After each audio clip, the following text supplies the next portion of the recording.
Hi everyone, welcome back to my channel. So now we will continue with our linguistics and gender. Okay, so we are still on the gendered verbal communication. So as you can see here, we are still on the first category, which is the verbal communication expresses cultural views of gender. We are already now on the fourth subcategory, which is the language organized perceptions of gender.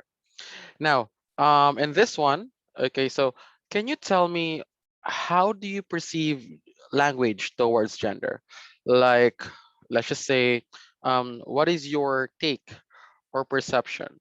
Like, do you think language really play a role when it comes to gender equality and eradicating gender stereotypes? Comment on the comment section below. Now, there are two ways in which language organizes perception of gender are stereotyping men and women and encouraging polarized perceptions of sex gender. Okay, so here, of course, as part of our introduction on our previous videos, a stereotype is a generalization about an entire class of phenomena based on some knowledge of some members of the class. So the sum one is to, it represents one representative for the whole one, something like that. So stereotypes are very, very prevalent, not just in gender, but also in our societal status, in our intellectual properties, in our education, and so on and so forth. Many people stereotype women as emotional and weak, and men as rational and strong. Stereotypes such as these can distort our perception. That's true. Have you heard some people say na baka babae yung driver. Maybe the driver is a woman. That's why she's slow on driving. She's very, very careful and stuff like that. So that is an example of stereotype. Back in my mom's company, I'm not going to mention it. Okay. Back in my mom's company, she's not allowed to be, you know, a senior manager, something like that. It's because she's a girl or she's a woman, and that's part of the norm or policy in their company. It may sound like stereotypical, it is, really is, but people accepted it because it's part of the norm in their company culture. Okay, so that is something that we as individuals, if we tolerate, if we institutionalize a stereotype, then it becomes part of us and it becomes a belief, then turns out to be a behavior. It becomes not just a behavior, but it becomes part not just of a society, but part of our lives. Okay, that's why if you're going to think about it, that sounds very stereotyped. That sounds gender bias, but they don't have anything against that because it was really normalized.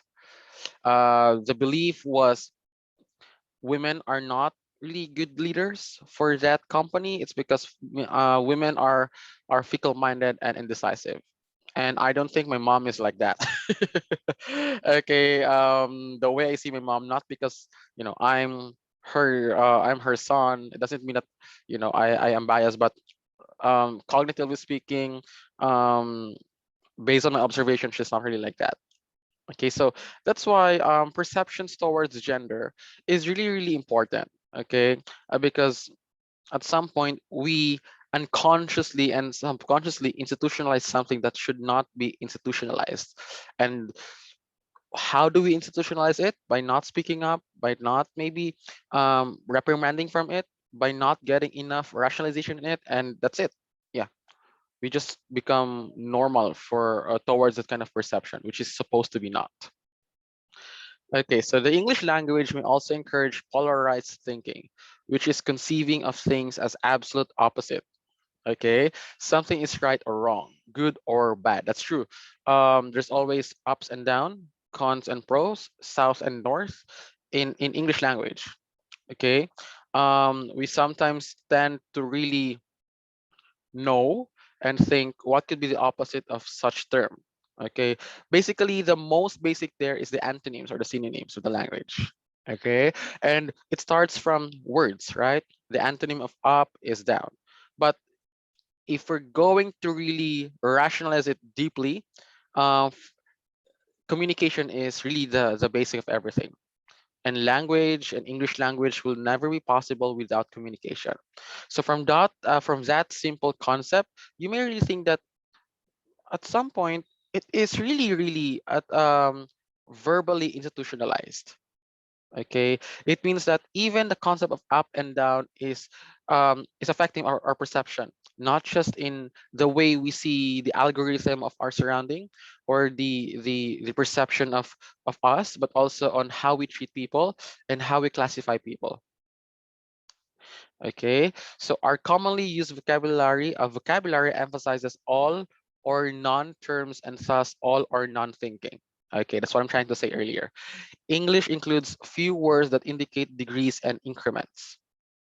Okay, so as you can see here, it's not just really all about um, the basic language or the basic communication, like the grammar, the vocabulary, but everything that we say, everything that is in the context of reading, everything that we read changes our perception towards a lot of things. And reading, okay, what do we read? Basically, our words, our sentences, our vocabularies.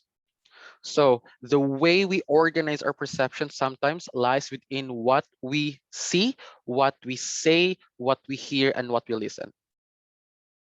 Okay, and the moment we were succumbed by what we read is actually a manifestation of how we adapt that kind of norm or how we adapt that kind of readings. Let's just say, for example, we read an article about a certain topic. Let's just say gender. Okay, blah blah blah. We read that kind of communication. Now we will absorb it. We will have comprehension on those article or on that article. Then at some point after we read that, our views can really change. Our perception towards things can really change. And basically, the changing of our perception starts from what we read and what we hear and what we listen.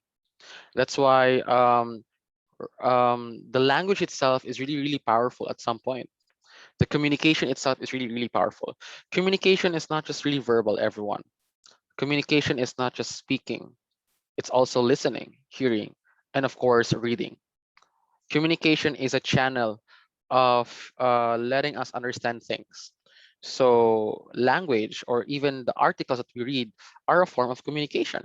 The article or the story or a movie is communicating something to us.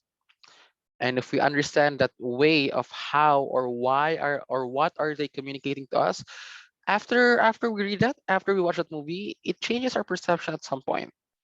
We may believe or disbelieve that, but at some point we have our opinions. We share our understanding on that. Even if we believe that, we still share because we know we disbelieve that. And from the point of view that we know we disbelieve that, it means that we share our opinion on that. The moment we believe on that, it means that we also share our opinion on that. We internalize it. Okay, the disbelief or disbelief as well is internalizing it. You are internalizing that you are not agreeing on that matter. You are internalizing that you are agreeing on that matter. That's why language really organizes the perception of gender, especially right now. There's a lot of what issues so far, not really issues, but debates about same-sex marriage and stuff like that. So what we read or what languages have been used for such a story or for such argument is really something that we will really internalize. We believe or disbelieve on that matter.